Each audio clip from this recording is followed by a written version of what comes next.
चलिए बुलेटिन की शुरुआत करते हैं। राज्यपाल बागड़े सोमवार को बयानी गर्ल्स कॉलेज द्वारा आयोजित 19वीं इंडो जापान अंतर्राष्ट्रीय कॉन्फ्रेंस बायकॉन 2024 को संबोधित किया और इस दौरान उन्होंने कहा कि जिस समाज में छात्राओं को विभिन्न क्षेत्रों में कार्य करने और उच्च और तकनीकी शिक्षा के अधिकाधिक अवसर मिलते हैं, वहीं समाज तेजी से विकास की राहों और अग्रसर हो रहा है। साथ ही आपको बता दें कि उन्होंने कहा कि भारत और जापान के संबंध सदियों से पुराने हैं और जो न केवल हमारी सांस्कृतिक और आध्यात्मिक विरासत में झलकते हैं, बल्कि अब विज्ञान, प्रौद्योगिकी और नवाचार में भी नई ऊंचाइयों को छू रहे हैं। हमारे पास विज्ञान और तकनीक के क्षेत्रों में एक दूसरे से सीखने और साझा करने के कई अवसर हैं। जापान ने तकनीकी उत्कृष्टता, पर्यावरणीय स्थिरता और नवाचार में विश्व स्तर पर अपनी पहचान बनाई है, वहीं भारत अपने युवाओं की प्रतिभा, शोध क्षमता, स्टार्टअप इकोसिस्टम के लिए जाना जाता है। उन्होंने भारतीय प्राचीन ज्ञान परंपरा और तकनीकी समृद्धता को आलोक भी कार्य किए जाने पर जोर दिया है। बागड़े ने कहा कि महिला शिक्षा के अधिकाधिक प्रयास से ही सांस्कृतिक समाज का निर्माण होता है। महिलाओं को अवसर प्रदान करने का अर्थ है समाज का सशक्तिकरण करना।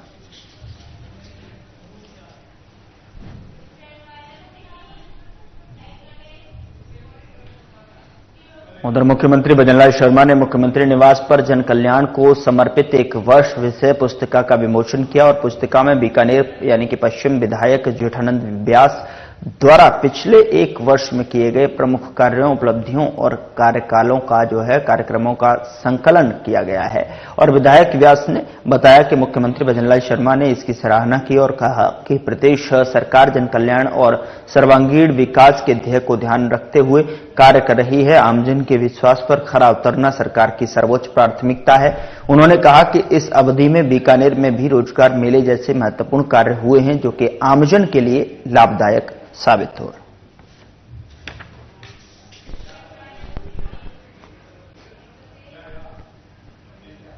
बीजेपी प्रदेश अध्यक्ष मदन राठौड़ ने विपक्ष के व्यवहार की निंदा करते हुए कहा कि संसद में हंगामा, मकरद्वार पर धक्का मुक्की, हिंसक तौर तरीके जनप्रतिनिधियों के लिए शोभा नहीं देता है। मैं स्वयं संसद के द्वार पर बीजेपी सांसदों के साथ वहां उपस्थित था। ये दृश्य अत्यंत दुर्भाग्यपूर्ण है कि कांग्रेस विषयहीन मुद्दों पर आंदोलन कर रही है, लेकिन इसे जनता समझती है कि प्रधानमंत्री नरेंद्र मोदी के नेतृत्व में केंद्र और राज्य सरकार निरंतर जनहितैषी कार्य कर रही है। बीजेपी प्रदेश अध्यक्ष मदन राठौड़ ने कहा कि विपक्षी नेताओं द्वारा संविधान, बाबा साहेब और आरक्षण को लेकर हमेशा जनता को भ्रमित करने का काम किया है, लेकिन हकीकत यह है कि कांग्रेस ने हमेशा बाबा साहब का अपमान किया। नेता प्रतिपक्ष विदेश में जाकर आरक्षण समाप्त करने की बात करते हैं। बीजेपी ने बाबा साहब अम्बेडकर को सम्मान देने का कार्य किया है। बाबा साहेब के पंच तीर्थ स्थलों को विकसित करने के साथ ही उनकी भावनाओं को चरितार्थ करने का काम भी बीजेपी ने ही किया है। कांग्रेस ने सिर्फ बाबा साहब के नाम पर राजनीति ही की है।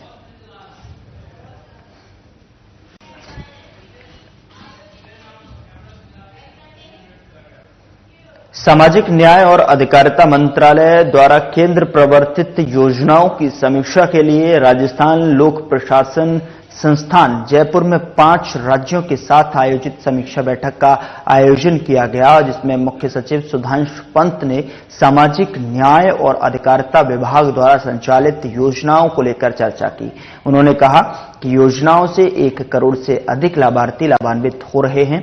हमने सामाजिक सुरक्षा पेंशन योजना में न्यूनतम पेंशन राशि में बढ़ोतरी कर पेंशन 1150 रुपए की है।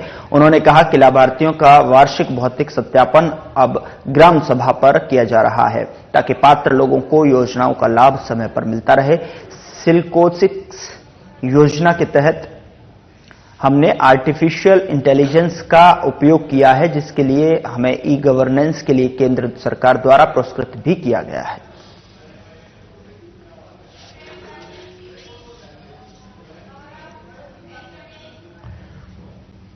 अलवर सांसद और केंद्रीय मंत्री भूपेंद्र यादव राजगढ़ लक्ष्मणगढ़ विधानसभा क्षेत्र के दौरे पर रहे। इस दौरान केंद्रीय मंत्री भूपेंद्र यादव का जगह जगह माला पहनाकर स्वागत किया गया। इसके अलावा नया गांव मचाड़ी में 101 प्रतिभावान बच्चों को सम्मानित किया गया। सम्मान समारोह में सांसद भूपेंद्र यादव लोगों को संबोधित करते हुए ईआरसीपी योजना के राजगढ़ को जोड़ने की बात कही। वहीं नया गांव मचाड़ी में खेल मैदान और एक केंद्रीय स्तर पर पुस्तकालय खोलने का वादा किया, जिससे बच्चों को अध्ययन का एक उचित स्थान मिल सके। इसके पश्चात सांसद राजगढ़ पहुंचे, जहां उन्होंने गणेश पोल स्थित रिद्धि सिद्धि मंदिर में पूजा अर्चना की। इसके बाद राजगढ़ कस्बे के माचाड़ी चौक चौपड़ बाजार में खुली जीप से अभिवादन करते हुए मालाखेड़ा दरवाजा पहुंचे, जहां उन्होंने कस्बे के मालाखेड़ा गेट का उद्घाटन किया और इस दौरान बीजेपी कार्यकर्ताओं ने माला और साफा पहनाकर स्वागत किया।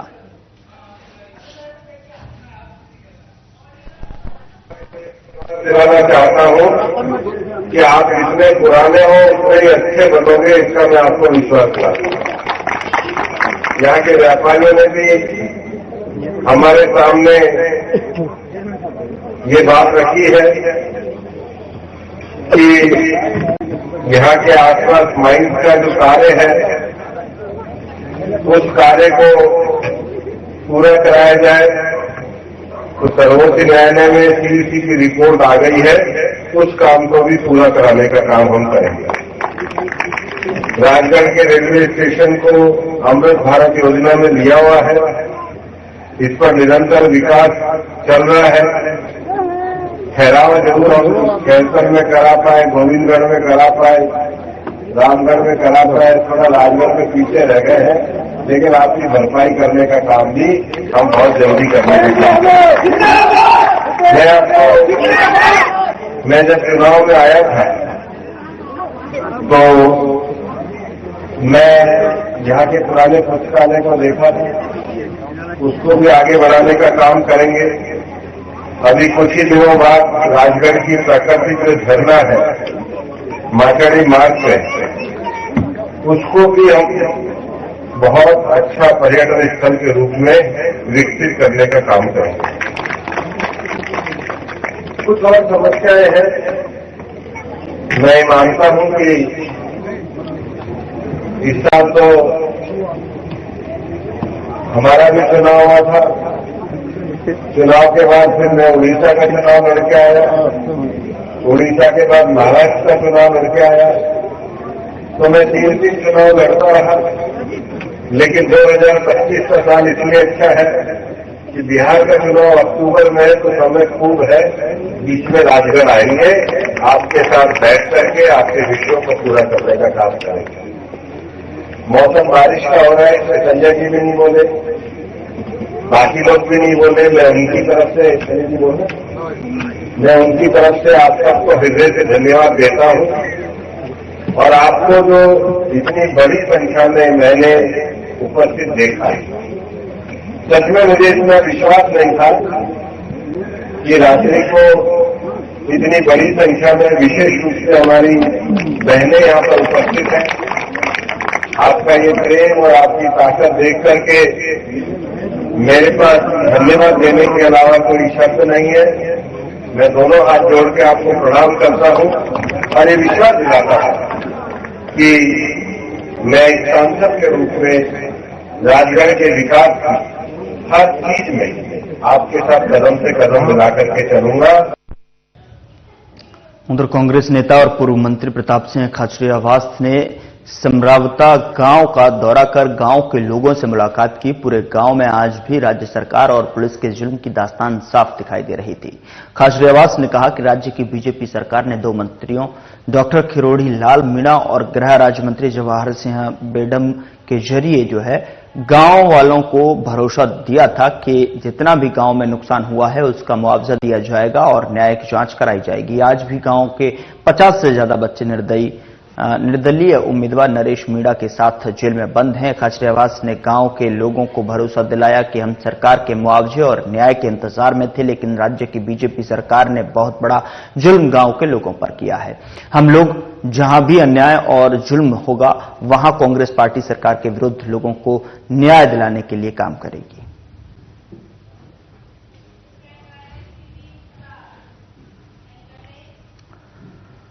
उधर जयपुर के भगवान Mahavir cancer hospital and research centre के डॉक्टरों ने राज्य की पहली कार टी सेल थेरेपी 26 वर्षीय स्टूडेंट के कैंसर उपचार के दौरान दी है। साथ ही आपको बता दें कि कैंसर उपचार की नवीनतम तकनीक का राज्य में ये पहला केस BMCH RC के मेडिकल एंड हेमेटो ऑन्कोलॉजी के विशेषज्ञों की टीम की ओर से जो है किया गया है। चिकित्सालय के ब्लड कैंसर और बोन मैरो ट्रांसप्लांट विशेषज्ञ डॉक्टर प्रकाश सिंह शेखावत की ओर से की गई इस थेरेपी ने रोगी को कैंसर मुक्त करने की दिशा में बड़ी सफलता हासिल की है।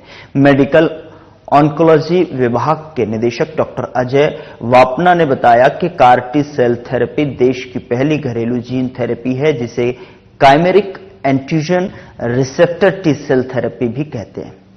यह जीन थेरेपी का एक रूप है। इस जीन बेस्ड थेरेपी को देश के बाहर इसकी कीमत के लगभग 10वें हिस्से पर देश में तैयार किया गया है।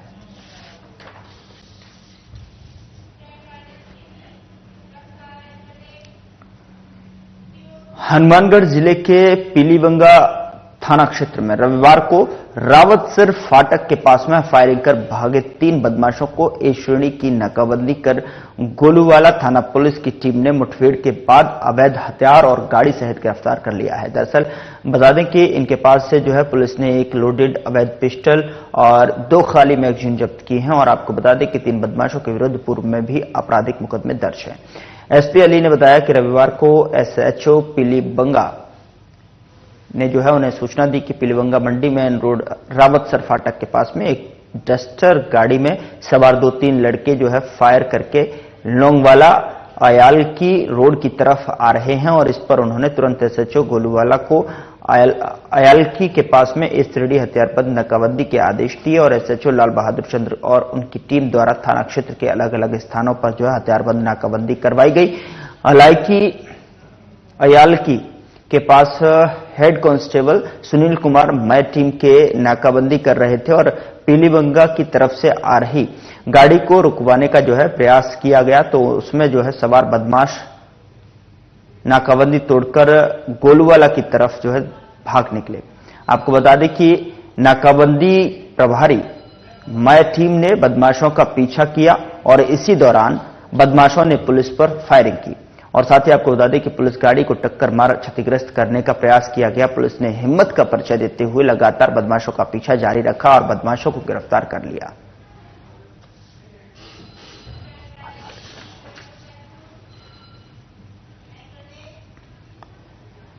उधर जयपुर मेट्रो के फेज 2 की डीपीआर अपडेशन अन्य संभावित मार्गों पर मेट्रो संचालन की संभावना तलाशने चयनित रास्तों की डीपीआर तैयार करने आदि के संबंध में सोमवार को शासन सचिवालय में नगरीय विकास और आवासन विभाग के प्रमुख शासन सचिव वैभव गलरिया ने जो है समीक्षा बैठक की। आपको बता दें कि मेट्रो संचालन के लिए संभावित नए मार्ग तलाश कर जल्द कार्य योजना बनाने के निर्देश दिए गए हैं। वैभव गलरिया ने कहा कि जयपुर वासियों को सुगम आवागमन की सुविधा उपलब्ध करवाना राज्य सरकार की प्राथमिकता है और साथ ही साथ इसे देखते हुए जयपुर मेट्रो को देश भर में मॉडल मेट्रो के रूप में विकसित किया जाए। उन्होंने Jaipur metro rail corporation limited के अधिकारियों को निर्देश दिए कि इस प्रोजेक्ट में खर्चे और लागत का समुचित आकलन किया जाए ताकि वित्तीय संसाधनों का सदुपयोग हो सके और साथ ही सभी स्टेक होल्डर्स के साथ समन्वय स्थापित कर गुणवत्ता और दिए गए समय सीमा के अनुरूप कार्य पूर्ण किए जाएं ताकि आमजन के लिए भी बेहतर परिवहन सुविधा जल्द से जल्द जो है उपलब्ध करवाई जा सके।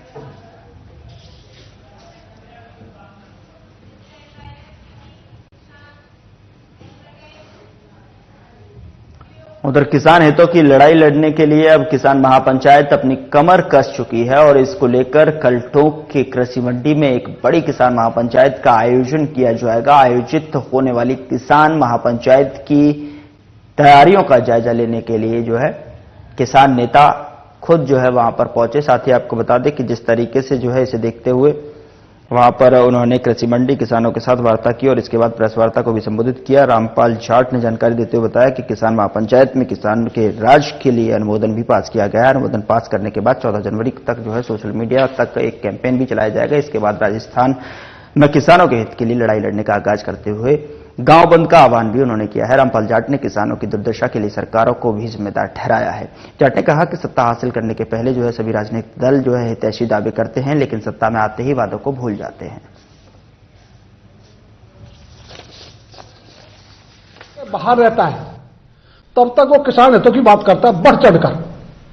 जैसे ही उनको राज प्राप्त होता है वे पलटी मारते हैं और अंग्रेजी में कहते हैं वो यू टर्न लेते हैं और यू टर्न लेके निकल जाते हैं। इसलिए आज यही स्थिति है, कोई सा भी दल राज में आ जाओ, वे पलटी मारते हैं, जो उनकी बोली हुई बात है उनको भूल जाते हैं और नया शुरू कर देते हैं शगुफा। और आते दुर्भाग्य इस देश का कि सारे दल जो इकोनॉमिक डिजाइन है, जो एक बार स्थापित हो गया, उसी की ओर चल रहे हैं। हमने कहा भाई ये कृषि प्रधान देश है, कृषि प्रधान देश के समृद्धि का रास्ता खेत और खलियान से जाता है, हमने वो रास्ता ही छोड़ दिया। तो भी सारे दल उसी में लगे हुए, निवेश निवेश, बाहर जाओ निवेश लाओ, जैसे कोई विश्व विजय करके आए।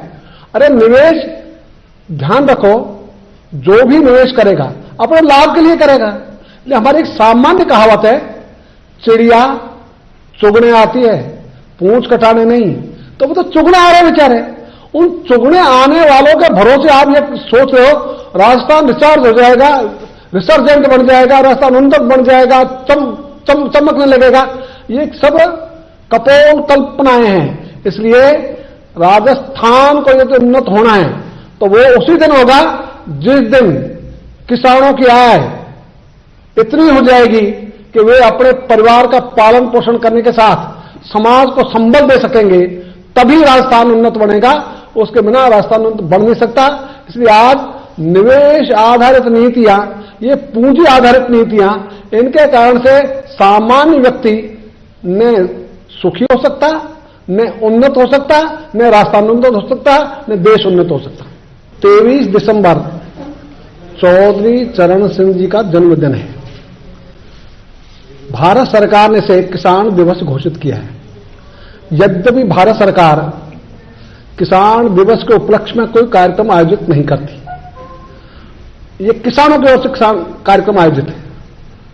और ये जो टोंक में शुरू हुआ है, गत वर्ष भी बड़ा सम्मेलन था, इस वर्ष उससे भी बड़ा है। तो निरंतर ये कार्यक्रम चलेगा, इसकी साधना भी चल रही है। और इस बार के किसान दिवस पर नया आयाम जुड़ेगा। उधर सांसद हरिश्चंद्र मीणा ने टोंक दौरा कर कार्यकर्ताओं और पदाधिकारियों से रूबरू हुए और इस दौरान उन्होंने प्रेस वार्ता को भी संबोधित किया। इस दौरान उन्होंने केंद्रीय गृह मंत्री अमित शाह के अंबेडकर पर दिए गए बयान पर जो है विरोध जताया। उन्होंने कहा कि राष्ट्रपति अमित शाह से इस्तीफा की मांग करें और अमित शाह पूरे देश से माफी मांगे। अमित शाह को पद पर बने रहने का अधिकार नहीं है। 17 दिसंबर 2024 मंगलवार को श्री अमित शाह जी केंद्रीय गृह मंत्री जी ने राज्यसभा में बाबा साहब भीमराव अंबेडकर के बारे में आपत्तिजनक टिप्पणी की, जिसको लेकर पूरा देश चिंतित है कि एक आदमी जो संवैधानिक पद पर बैठा है, इस तरह की गैर मर्यादित टिप्पणी करने का उसको कोई अधिकार नहीं है। उन्होंने सिर्फ बाबा साहब का अपमान नहीं किया,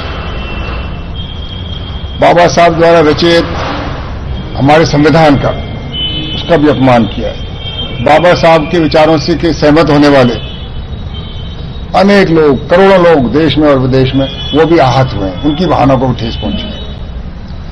बाबा साहब ने संविधान रचा और संविधान रचने वाली एक संविधान सभा थी, जिसमें पूरे हिंदुस्तान के सब धर्मों के, सब जातियों के, सब प्रांतों के लोग थे। सबने अपनी राय रखी, सबने अपना मत रखा और सबकी सहमति से संविधान रचा गया। जैसा आपको पता है, भारत का संविधान पूरी दुनिया में सबसे बड़ा लिखित संविधान है। उस संविधान का उन्होंने निर्माण किया। उस संविधान में हर चीज का ध्यान रखा कि गरीब को आगे कैसे बढ़ाएंगे, देश में व्यवस्था कैसे चलाएंगे, हर आदमी को अपना अधिकार कैसे मिलेगा, हर आदमी को अपना स्वाभिमान कैसे मिलेगा। ये ऐसा संविधान बाबा साहब के लिए बड़ी बात नहीं है कि पूरे देश के लिए गर्व की बात थी। और गर्व से जब हम जाते थे, हमारे लोग विदेशों में जब कहते थे कि ये संविधान हो तो भारत जैसा हो,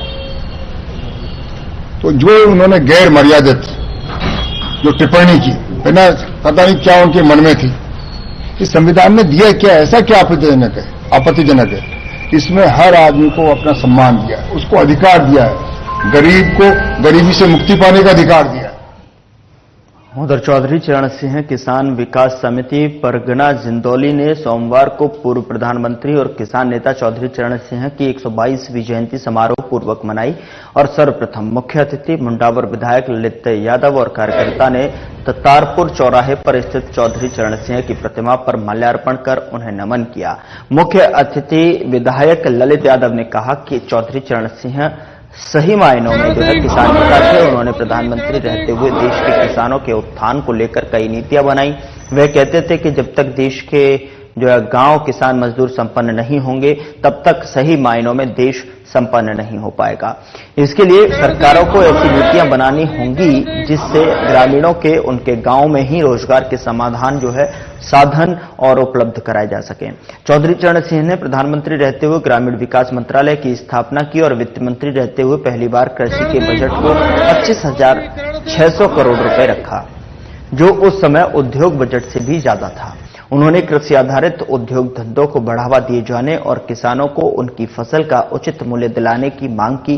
चौधरी चरण सिंह ने किसानों के काम आने वाली रोजमर्रा की वस्तुओं पर टैक्स नहीं लगने दिया। आज चौधरी चरण सिंह जी की जन्म जयंती के अवसर पर ततारपुर चौराहे पर उनकी प्रतिमा पर माल्यार्पण कर पुष्पांजलि कार्यक्रम रखा गया। चौधरी चरण सिंह जी साहस और ईमानदारी की प्रतिमूर्ति। उन्होंने इस देश में किसानों को ताकत देने का काम किया। ऐसे मसीहा जो चाहते थे कि हिंदुस्तान के गांवों में नौकरी में 50% आरक्षण गांव के लोगों को मिले, तो जाति विहीन समाज चाहते थे, जाति विहीन हिंदुस्तान चाहते थे कि 36 कौम के लोग मिलकर के तो निर्णय करें, केवल जातियों में बढ़कर हम लोग काम नहीं करें। एक बार कुछ लोग उनसे मिलने के लिए गए नहर के पानी के लिए, तो चौधरी चरण सिंह जी ने उनसे पूछा कि कितना किराया लगा चौधरी इसमें, तो उनका 120 रुपए। उन्होंने कहा 5 पैसे के पोस्ट कार्ड से भी काम हो सकता था। ऐसे किसान नेता जो इस देश की प्रगति चाहते थे, इस देश को बहुत ऊंचाई पर ले जाना चाहते थे, आज उन्हीं की हम जन्म जयंती मना रहे हैं। और खुशी इस बात की उन्होंने इस देश को बहुत कुछ दिया और दुख इस बात का कि ऐसे महापुरुष आज भी इस दुनिया में होते तो हिंदुस्तान जाने कहां किन सीढ़ी पर पहुंचता। मैं उन्हें आपके माध्यम से भी देश के तमाम किसानों को आज बधाई देना चाहता हूं कि उस मसीहा का आज जन्म जयंती है, उसकी आप सबको बहुत बहुत शुभकामनाएं। उधर चित्तौड़गढ़ के किदवई नगर से नगद रुपयों की चोरी के मामले का खुलासा करते हुए कोतवाली थाना पुलिस ने एक आरोपी को गिरफ्तार कर चोरी के 4 लाख रुपए बरामद कर लिए हैं। दरअसल आपको बता दें कि हरियाणा मार्केट की ऊनी वस्त्रों की दुकान के मालिक ने बिक्री के रुपए जमा कर रखे थे। उन्हीं के मार्केट में जो है काम करने वाले ने चोरी की घटना को अंजाम दिया था। एसपी सुधीर जोशी ने बताया कि 15 दिसंबर को हाथरस उत्तर प्रदेश निवासी हीरालाल उर्फ गुड्डू नायक ने थाना कोतवाली पर दी अपनी रिपोर्ट में बताया कि रोडवेज बस स्टैंड के पास में हरियाणा मार्केट में वो अपने दोस्त के साथ में ऊनी वस्त्रों की दुकान लगाते हैं। सभी मार्केट वालों ने किदवई नगर में रईस अहमद नीलगर का मकान किराए पर ले रखा है। शाम को कमरे का ताला तोड़कर अज्ञात चोर लाखों रुपए नगद चोरी कर ले गए। रिपोर्ट पर जो है मुकदमा दर्ज कर चोरी की घटना का खुलासा करने के लिए एएसपी सरिता सिंह और डीएसपी विनय चौधरी के निर्देश में जो है ASI Harvir Singh, head constable Rajkumar की टीम गठित की गई और गठित टीम ने चित्तौड़गढ़ में लगे हुए सीसीटीवी फुटेज का बारीकी से जो है विश्लेषण कर घटना का खुलासा किया।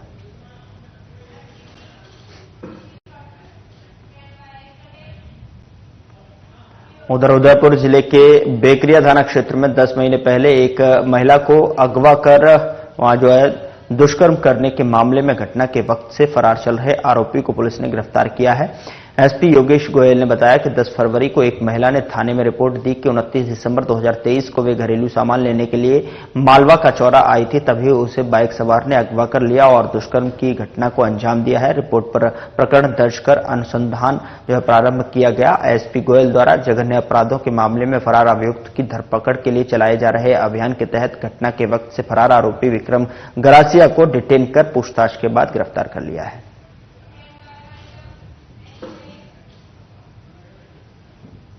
फिलहाल बुलेटिन में इतना ही। नमस्कार।